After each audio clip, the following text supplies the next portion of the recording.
Hi everyone, welcome to the world is your bowl of noodles, slurp noodles, and chat.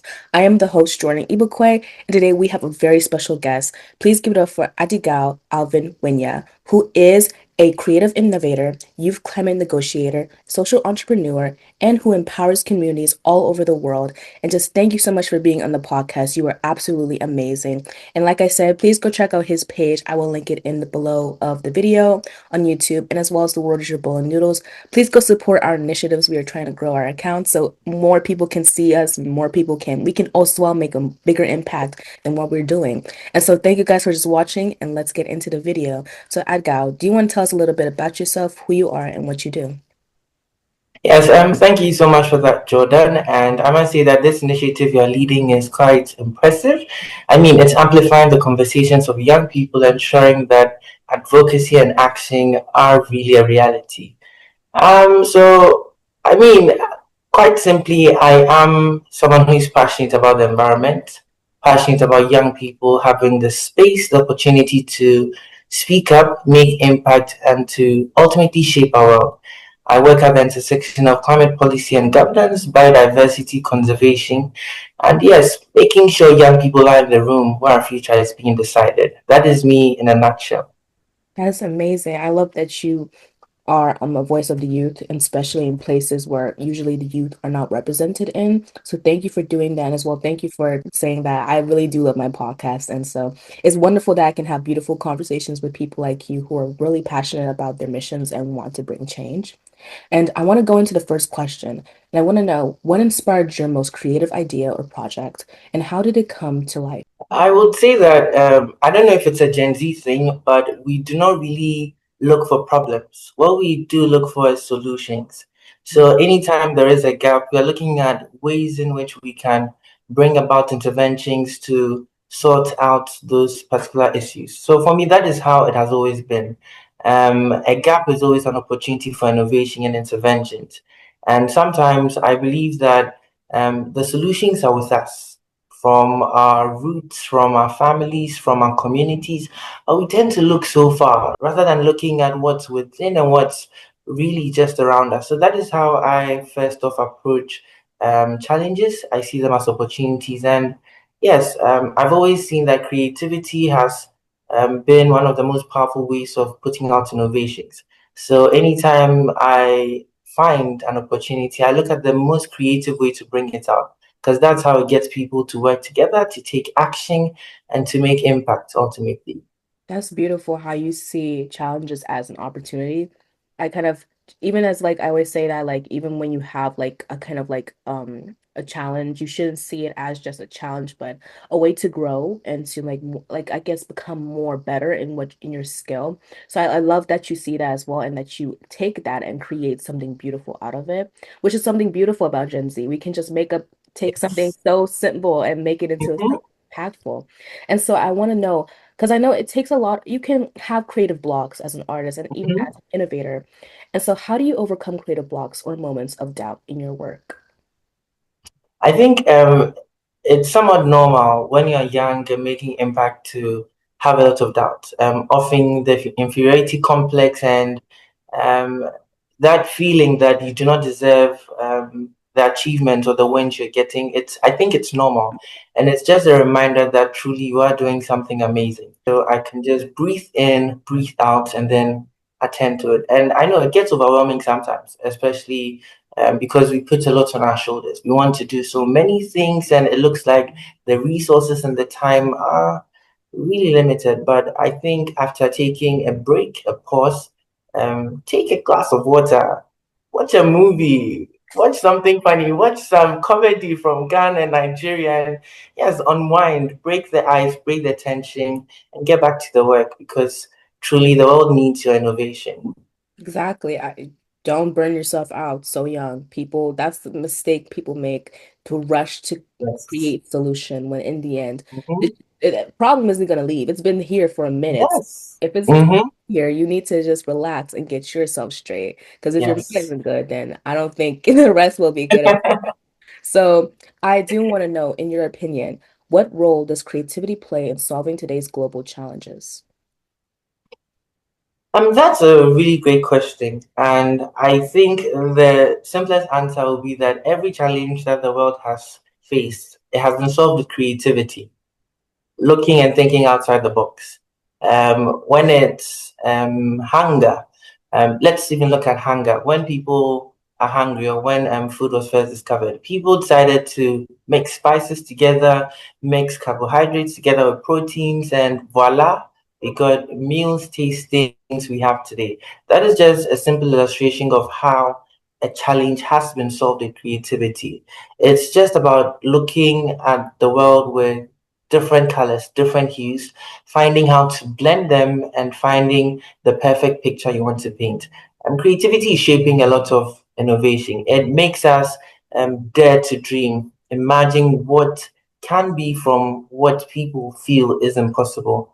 Right. From the technology advances to the way advocacy is even being shaped today. Even social media was birthed out of creativity and not necessarily fitting with the norm. So obviously, creativity plays such a key role in innovations today.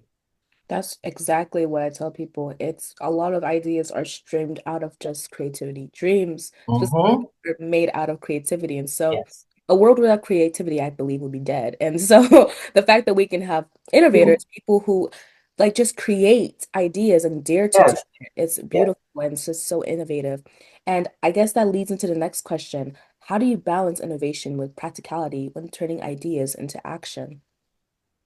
Okay, so just like when you enter your creative zone or your creative space, a lot of ideas float, a lot of possibilities. I mean, it starts looking like you can control everything around you, but it starts with writing it down. You may have so many ideas, so many plans, so many different visions, but if you do not document it, it becomes just another memory and passes here and then it leaves.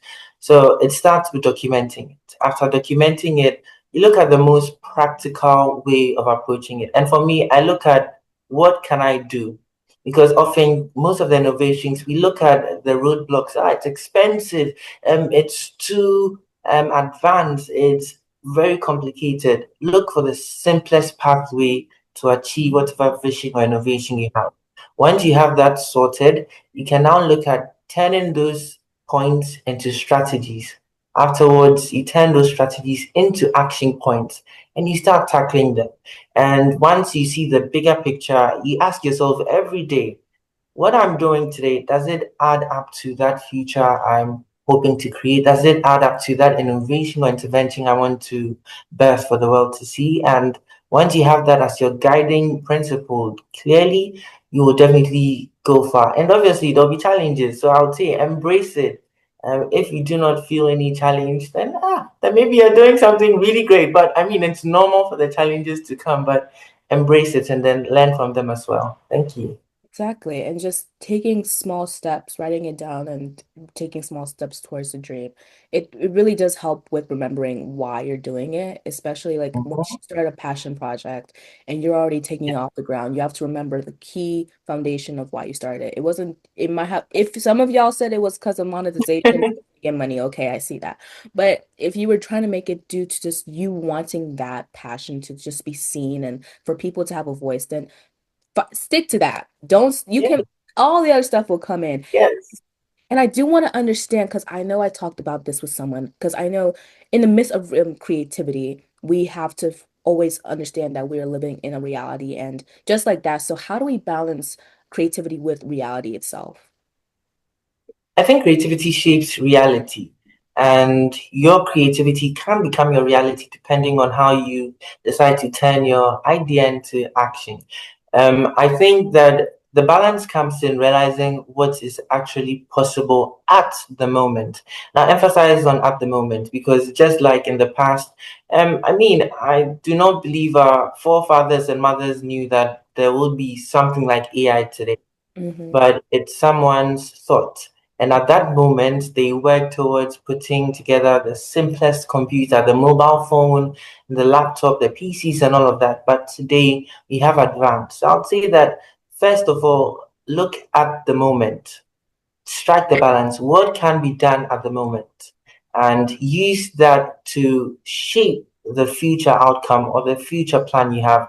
Because I believe if we start focusing on reality only, we will never go out of our way to put out creative interventions and actually solve the problems we are facing today. Yes. And just yeah, I balancing is very important because if you don't balance reality and creativity, then one, you're gonna be just more like, I don't know if I want to do this because I don't know if it'll work. But then at the same time, if you're not like actually understanding, okay, let me see if this is like feasible, if I can actually do this, and if it is, hey, do it. But I'm just saying that you have to understand how far your dream was gonna go. If you want to say, Yeah. well, I want to make the first rocket ship to go to Saturn, that will take years. And so you have Yeah. to be really honest with yourself. Is this Mm-hmm. Mm-hmm. and have to put patience into this dream? And if I want to do it, then I have to understand it will take some time. But that's the beauty of it, the journey, and it's just everything will grow and make you even better at what you're doing. And I Yeah. do want to take a quick break and tell the viewers out there who are watching, please go check Adigao and his not and his initiative on social media. I will link it in the bio. And as well check out the Warrior Bowl of Noodles. We are both young, innovative, just Nigerian and Ghanaian people who Yeah. make an impact in our countries and as well as the world. And so please, we are begging you all. I don't want to go say, I don't want to get on my knees, but say, go help We now. beg you. We beg you. Please go support us. Please go check us our Yeah. go check out the YouTube and all socials. And just thank you so, so much for being here. And we cannot wait to hear the amazing things we're about to say in the next clips. And let's get into it. All right. So I want to go into more of the social problems. And I want to know what social problems motivated you to start your venture or initiative. Okay, so I think I've said this story many times, but it was about youth inclusion. I remember when I was quite young, I asked my class teacher if my colleagues and I could be part of the PTA, which is the Parent Teacher Association. At that age, sometime I think when I was 11, it made so much sense to me. I mean, it still does make sense because parents were parents because they had children, and teachers were teachers because they had people to teach, which were the children. So why is it that my future is being decided by these two individuals and I am not in that room? Even if I do not have the knowledge to contribute to the discussions, it's only fair to know what is being said about my future. And well, my class teacher told me to focus on my education, and she brushed me off literally. Hmm. And I did. I'm still focusing on my education, but that was the first time I wrote policy, ensuring that when conversations do start about our future, the people most central to the conversation will be in the room where that future is being decided. And that has ultimately shaped my journey, ensuring that we are in the room. Because a future for me means I am in the room, not me literally, but young people must be in the room, actively engaged and contributing to the discussions about our future. So, yes, that's how it started for me. Hey, and to that teacher who brushed you off, now look at look at you right now. You're making policies, you're making change. And so Yes, she needs yes, to do that to her students in the future, oh, but it kind yes. of empowered you, and that's something that I think, of course, failure, even the smallest Mm-hmm. trigger something in us and drive us say, you know what, I'm going to prove you wrong and I'm going to do the Yes. biggest thing upon that. So it's beautiful how you took that small like initiative, even though you focus on your education, because Africans Mm-hmm. education is important to us. So doesn't matter where you go. But in general, you focus on that, but also you planned ahead and you said, I want to also do this so I can help other people like me to have a voice in the Yes. same Yes. positions. And so I want to know, how do you measure the real impact of your work on the community? Normally people see impact in numbers. I mean, it's the numbers that do sell, but for me, the impact comes in knowing that you have shaped the course of someone's journey Exactly. for the rest of their life. Sometimes I go into the schools or communities and the stories the children tell me about how the newfound knowledge, understanding about climate change, it's really exciting, honestly. I remember that one time, sometime last week, I went back into one of the communities I've been working with, and the students just came and put together a performance for me, a poetry performance, and telling what they have learned and how they are also using it in their communities. And it was really exciting because that for me is true impact, knowing that you have shaped a life and then that life also goes around to continue the work you started. And yes, the ripple effect is the real impact for me. Honestly, just like you said, when you see people actually learning from your impact and taking it, it's just so beautiful. Like, oh my gosh, like I did that. Like, though. Yeah. So it's so amazing how they set up a whole play and just did it for you. And it was like, oh, Mm-hmm. so sweet because Mm-hmm. your impact had just lit something up inside of them to want to say, hey, let's do Yeah. this. And that's the beauty of it, the beauty of being a change maker. When you actually see your change being like making something like beautiful, it's just like it's like a piece of art just like growing into this like, Yes. beautiful piece. And so I want to know like what advice would you give to young people who want to build a business that also creates positive change or any initiative really? I'll say that there's nothing too hard, too difficult for you to do. It just starts with first believing in yourself, dreaming, imagining that everything is truly possible, turning the idea and vision into actionable steps. Seek mentorship, do a lot of research, do a lot of learning. You need all the resources in the world to take action. Just in your room, in your corner, in your peer group, you can take action. And definitely the battle is going to be really tough, but you need to be resilient. Be very intentional about what you do and how you do it. Make everybody see that everything you do is building up to that singular or that large vision you have been working to achieve.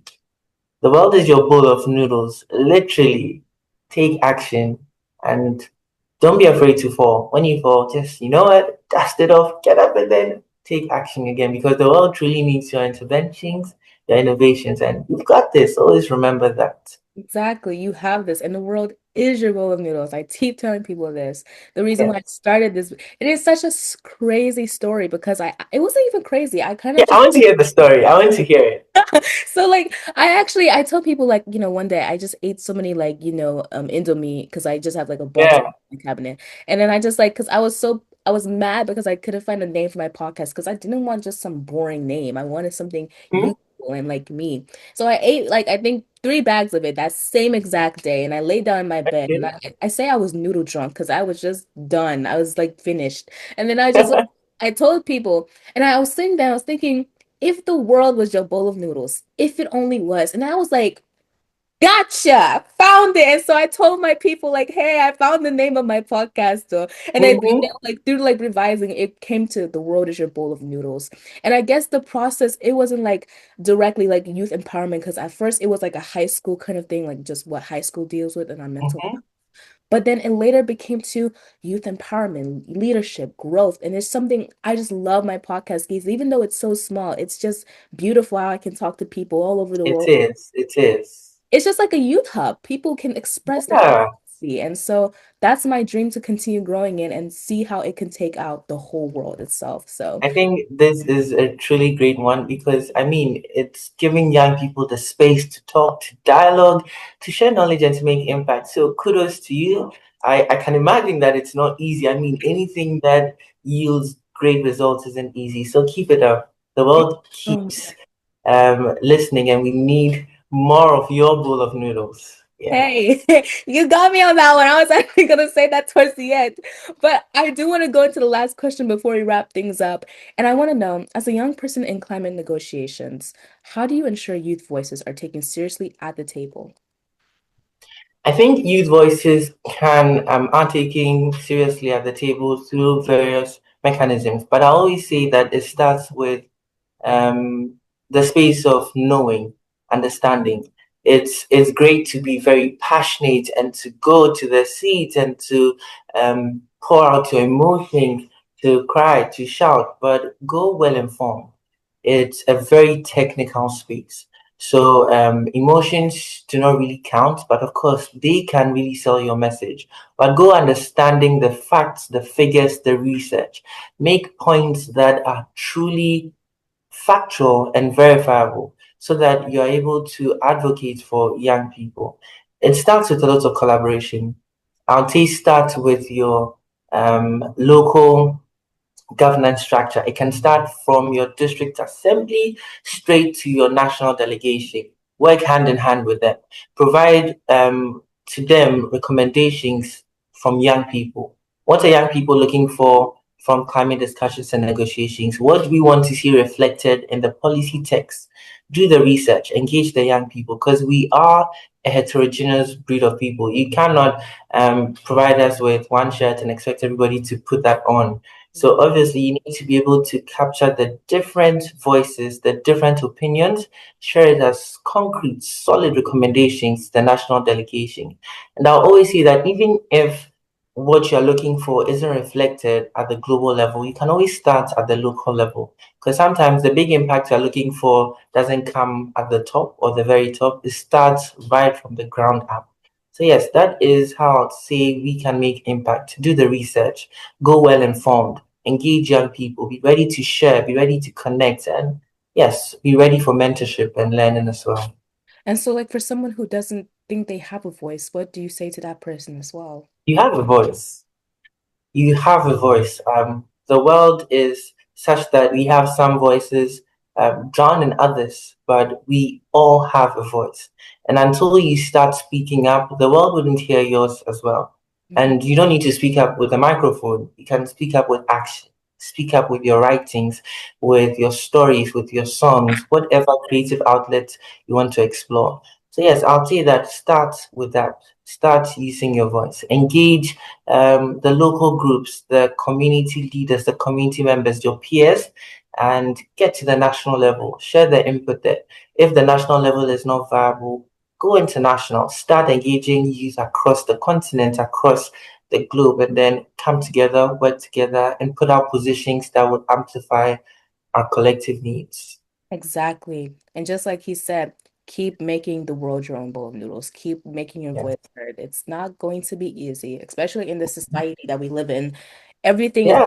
trying to downplay the voices of the youth, but you have the power and you have the right to make a change and to amplify everyone. And so I do want to ask one little funny question towards like in the end of the episode. And I want to know, what is your favorite bowl of noodles? Fun facts, I ate Indomie yesterday. And I don't know. I think maybe it's a Ghana, Nigeria, African thing, but I do like Indomie a lot. But I would always say that I like to explore. So I'm going to answer this as a hypothetical question. I like to explore. I like learning new things because the more you know, the more impact you can make, and the better it is for you to take action. So I like exploring. So probably today I may have spicy noodles. Tomorrow maybe a bit bland. Tomorrow maybe stir fry with vegetables. But that is how I see the world. It's for us to explore, to make impact, to find what truly works, what can work, and what we can actually get to react. That is beautiful. And just thank you so much, Adigao, for being on the podcast. Your words are very wise and keep making an impact. I see you just going very, very far in your journey. And thank you so much for being here. It's a pleasure and just an honor having you. And just thank you so much again for what you are doing for the community and for the world. It is truly a pleasure myself to be on your podcast. Yes, to tackle the world as our own bowl of noodles. And I must emphasize that our journeys are very different but interconnected in the way we face our challenges. And I must say that mentorship has played a key role. So, yeah, I'll give flowers to the shoulders of the older generation who are helping us rise. So, kudos to them as well. Kudos to you and the amazing work you're doing. Thank you so much, Adigao. Please have a wonderful day. And thank you guys for watching this episode and have a fabulous, noodlicious day.